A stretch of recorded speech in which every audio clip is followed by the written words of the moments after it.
Hi guys, we're looking at studying unit 7. We're going to be looking at the last two, lawfulness and possibility. This video specifically deals with lawfulness. What is lawfulness, you may ask? So basically what you've been thinking about the whole time, that if a contract is illegal, then the contract is void. And what do you mean a contract is illegal? What is illegality? We will look at two things basically. We'll look at statutory illegality. In other words, a piece of legislation says a specific conduct is illegal or not illegal, and then we'll look at common law illegality. Common law will look at what the community or what the public regards as moral or immoral. Basically, we look at the morals of the community and we look at public policy when we're looking at common law illegality. When we're looking at statutory illegality, there will be a list of contracts that you're going to have to go look at and determine what the legislation says about that illegality. With common law illegality, we look at things like gambling contracts, we look at marriage contracts. What do I mean by marriage contracts? Like, for example, I say, I'll marry your wife if Bafana wins. Right? So it's immoral in a way. Or you will give me your wife for 2 weeks if Bafana wins. So things like that. We'll also look at wages.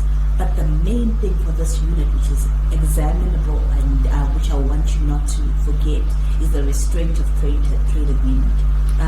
The restraint of trade agreement is important because we even cover it in the Constitution. We look at a certain part of the Constitution speaking to trade.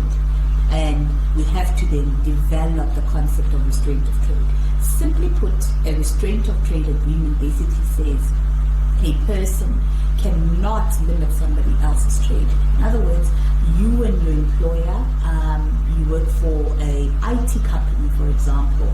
In that IT company, you come up with different innovative products, different innovative ideas. So you know a lot of secrets of the organization that you don't want to share with your competitors. So, for example, you've been working in this company for the last 20 years, and now you want to leave this company, but you know all the trade secrets of the organization.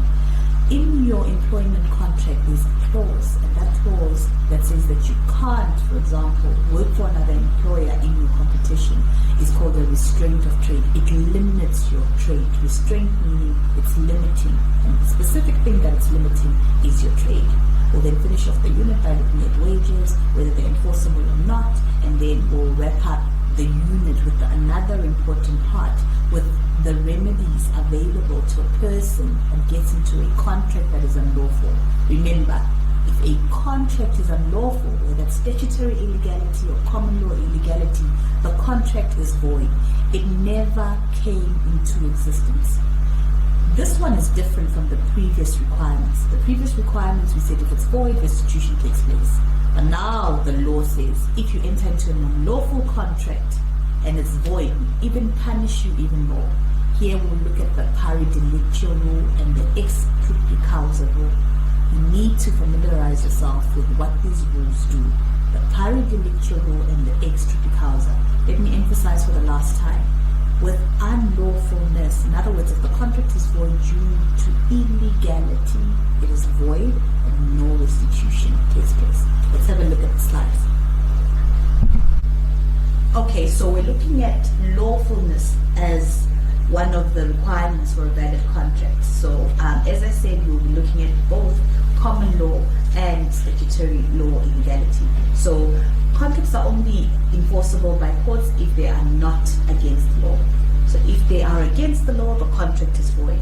Example, the sale of alcohol without a license, the sale of another human being. So if you sell somebody else, in other words, you're pregnant and you decide you're going to sell your baby to parents that can't have kids, that contract is void because the law says you can't sell another human being. It amounts to human trafficking. You're not allowed to do that. The contract is void, regardless of your intentions. And your intention might be you want your child to have a brighter future, etc. Contract is void. It never came into existence because it's unlawful.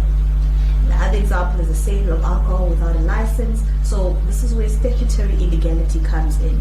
You have a piece of legislation that says if you want to sell alcohol, this is the requirement. The requirement is that you must have a license.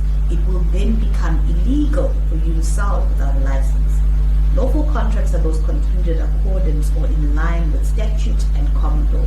If it's not concluded in line with statute or common law, the contract is void.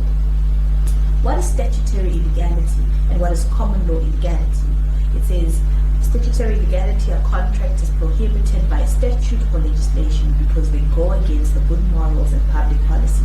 Remember, legislation is the written down part of our law, right? The people in parliament, the legislature, they make these rules depending on what the need for society is. So it goes hand in hand with our morality and what public policy determines is needed for legislation. Then we have common law illegality. This is basically, it becomes unlawful on the grounds of public policy or because it's against the good morals, contra bonus morals. In study unit 1, we looked at normative systems, we looked at religion, we looked at individual morals, we looked at community morals, and we looked at the law. We're saying with common law illegality, because it goes against the morals of the community, the court will declare it void, because as we said in study unit 1, most of our rules come from our religion, the way we then regulate ourselves in terms of our morals, etc. For two types of legality, statutory, which is your legislation created by the legislature and parliament, and your common law illegality based on the community morals and public policy. Statutory illegality